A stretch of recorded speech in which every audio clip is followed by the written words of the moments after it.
자, 여기까지 해서 과제물 1, 2, 3, 4학년 출석 수업 대체 과제물 설명을 드렸습니다. 참고로 말씀드리면 대체 과제물 말고 그냥 일반 과제물, 처음부터 과제물이었던 거는 지난 1회 그 학과 간담회에서 설명을 다 드렸습니다. 그래서 아직 제출 못하시거나 어떻게 작성해야 되는지 고민하시는 분들이 있다 그러면 1회 학과 간담회 내용을 살펴보시면은 그 내용 중에 우리가 또 이제 정보가 될 만한 것들을 드렸으니까 참고하셔가지고 작성을 해주시면 좋겠습니다.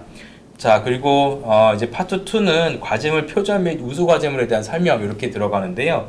여기는 잠깐 쉬는 시간 가지고 1, 2분 정도 쉬었다가 여기서부터는 제가 좀 우리 학우님들이 많이 질문하셨던 게 그러면 어떻게 표절을 막을 수 있느냐, 어떻게 피하려면 어떻게 해야 되냐, 그 다음에 어떻게 하는 게 잘 쓴 과제물이냐 이렇게 좀 질문을 많이 하셔가지고 그 내용을 이제 제가 조금 더 설명을 드리려고 이 뒤에 자료를 준비했습니다. 한 1분만 쉬었다가 다시 만나도록 하겠습니다. 네.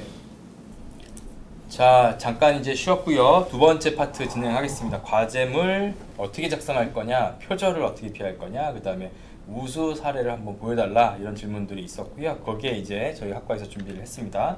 자, 대표적인 표절, 표절 행위. 표절이라고 하는 거는 다른 사람의 아이디어나 글을 이제 허락 없이 가지고 오는 거예요. 이제 크게 보면은 그렇고요. 그래서 1번이 그렇죠. 동료가 작성한, 친구가 작성한 과제물을 빌려서 이름만 바꿔서 냈다. 표절입니다. 사실 이게 학생 간 표절률이라는 게 나와요. 학생 사이에서의 표절률이 저희가 채점을 할 때 담당 교수한테 제공이 됩니다. 그러다 보면 뭐 알고 싶지 않아도 몇 퍼센트 표절이라는 게 나옵니다. 90%, 95%, 뭐 심지어는 99%. 이건 진짜 이름만 바꿔서 낸 거예요. 그런 경우에는 학점을 참 드리기가 어렵습니다. 그래서 혼자서 자기 걸 자기가 작성하는 게 일단 원칙입니다. 그냥 두 번째, 인터넷 자료를 그대로 구입한 다음에 냈다. 이것도 역시 표절이죠. 아주 심각한 표절 중에 하나입니다. 자, 그리고 여기서부터는 이제 조심하셔야 될 부분들인데, 출처를 밝히지 않고 인터넷상에 있는 웹페이지 내용들을 복사해서 붙여넣기 해서 과제물을 작성했다. 이런 경우 많이 봅니다. 실제로 내용이 갑자기 뭐뭐 했음 이렇게 끝나다가 뒤에서는 했습니다. 뭐 약간 어투가 달라지고 한 사람이 완전히 처음부터 끝까지 작성했다고 보기 어려울 정도로 짜집기한 느낌이 강하게 드는 과제물들이 있어요. 그럴 경우에는 아마 이거는 아마도 다른 글을 그냥 복사해서 붙여넣은 거다. 그리고 나서 자기가 뭘 썼는지도 모르고 그냥 낸 겁니다. 그런 경우에도 사실 저희가 표절이기 때문에 점수를 잘 드리기 어려워요. 자, 그 다음에 출처를 표시하지 않고 한 사람이나 다수의 사람들이 조합해가지고 과제물 작성했다.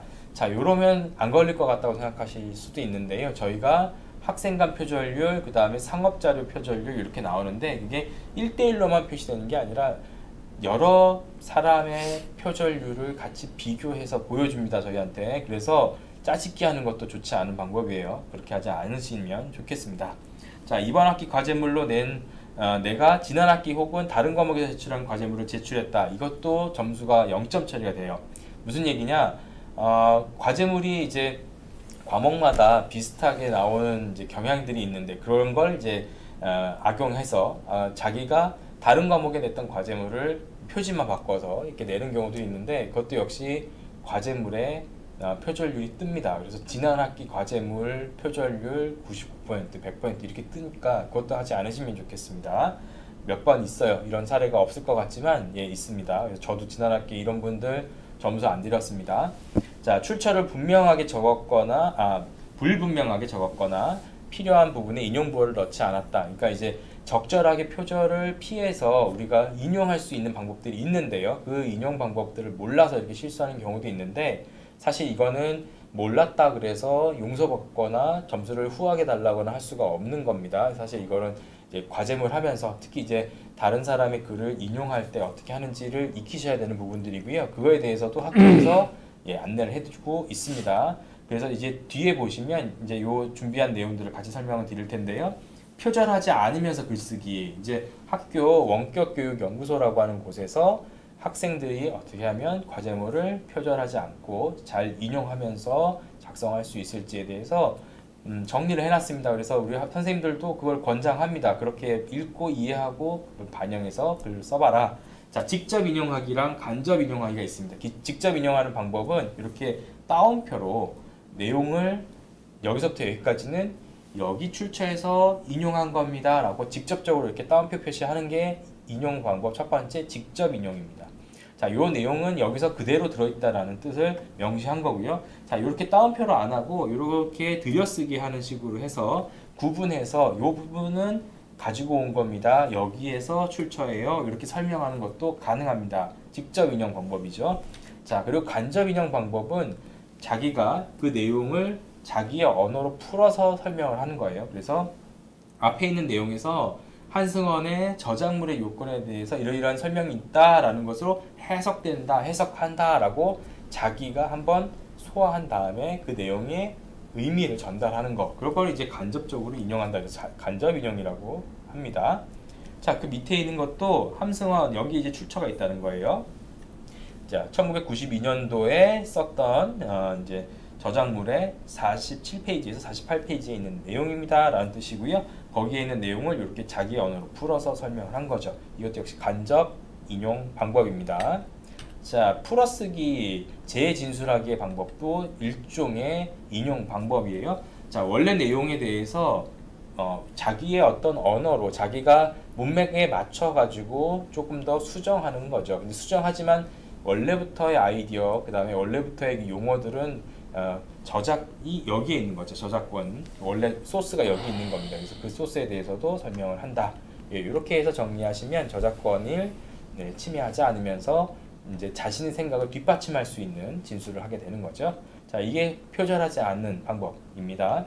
자, 그래서 우수 사례로 한번 들고 온 거는 작년에 이제 2학기 과목에서 의료사회사업론 과목이 있었습니다. 제가 운영했던 과목이고요. 이 중에서 과제를 하나 골라왔습니다. 영화 10호를 보고 미국과 한국의 건강보장 제도를 비교하고 공통점과 차이점을 설명하고, 그 다음에 한국 건강보장 제도가 나아갈 방향에 대해서 자신의 의견을 제시하시오, 이렇게 써놨습니다. 그래서 세 가지를 해야 되는 거예요. 일단 영화에 대한 내용을 먼저 살펴보고, 그 다음에 미국과 한국의 제도를 비교하면서 차이점, 공통점 얘기하고, 그 다음에 나아갈 방향을 설명하는 그런 방식으로. 자, 그래서 의견을 쓰는 부분이 사실은 중요한 부분이었던 거죠. 자, 그래서 전체 목차를 보시면 이렇게 구성을 했네요. 이 학원은. 자, 간단하게 서론, 그 다음에 본론에서는 영화에 대한 언급을 하고, 그 다음에 비교하라고 했으니까 비교하고, 마지막으로 나아갈 방향 이렇게 해가지고 자신의 생각을 정리를 한 겁니다. 그리고 결론을 해서 뒷마무리를 했네요. 자, 이렇게 구성 자체가 아주 정확하게 의도한 바를 담고 있습니다. 자, 이게 긴 서론인데 다 볼 필요는 없습니다. 여기서 처음에 시코가 어디에 나오냐? 시코라고 하는 게 여기에 나옵니다. 그 전에는 여기에 나오네요. 그 전에는 무슨 얘기를 하고 있느냐? 이것이 어떠한 배경으로, 이게 이 과제가 어떤 식의 배경이고 접근 방식은 어떻다라고 하는 설명을 나름대로 하고 있는 겁니다. 내가 이 수업을 안 듣는 다른 친구한테 설명하는 식으로 우리 한국과 미국의 제도는 많이 다른데 이런 보건의료 제도가 다른 이유가 뭐에 있고 어떤 부분이 특징이고 하는 그런 이걸 다뤄야 되는 필요성과 배경에 대해서 언급을 하고 있어요. 이게 이제 읽는 사람으로부터 이거는 뭘 하겠다라는 걸 딱 배경으로 제시해 주기 때문에 이해가 잘 되는 부분이죠. 그 다음에는 영화 10호에 대한 설명을 쭉 합니다. 그리고 주요 사례를 보면 하면서 이제 영화에서 봤던 어떤 핵심적인 어떤 사건들을 다시 자신의 언어로 표현을 하고 있습니다. 그래서 잘 하셨던 부분들이 그런 부분들이고요. 마지막 이제 두 가지 꼭지, 비교하고, 그리고 한국과 미국의 건강 제도를 비교하고, 마지막으로 이 내용의 나아갈 방향이라고 해서 자신의 어떤 의견을 정리를 했습니다. 그리고 위에 있는 표는 제가 수업 시간에 다뤘던 표입니다. 그러니까 수업도 자, 적절하게 활용해가지고 내용을 풍성하게 만들 수 있는 이제 방법으로 이제 활용하신 거죠. 수업 내용을 그냥 보고 그렇구나가 아니라 이렇게 나의 과제물에 한번 응용해보거나 적용해보면서 논지를 뒷받침하시면 됩니다. 자, 그리고 나서는 결론에서도 앞의 내용을 한번 정리하면서 소감, 소견, 이런 의견 같은 걸 추가로 제시를 했습니다. 이렇게 해서 뒷마무리를 잘 하셨고요. 전체 5페이지 정도 분량을 제출하시오라고 했는데 거기에 딱 맞춰서 정리를 하셨습니다. 자, 이렇게 해서 마지막 또 참고문헌까지 이렇게 정리하시는 거예요. 그래서 앞에서 인용했던 내용들을 우리가 사람 이름, 그다음에 연도 이런 정도를 이제 표시를 한 다음에 뒤에는 맨 마지막에 이렇게 어떤 내용들이 구체적으로 있었던지를 이제 설명을 하면서 정리를 하시면 마무리가 되겠습니다. 자, 우수 사례는 저희 학과뿐만 아니라 다른 학과 것도 사례집으로 해서 발표가 되고 있으니까 그것도 참고하셔가지고 작성하시면 좋겠습니다.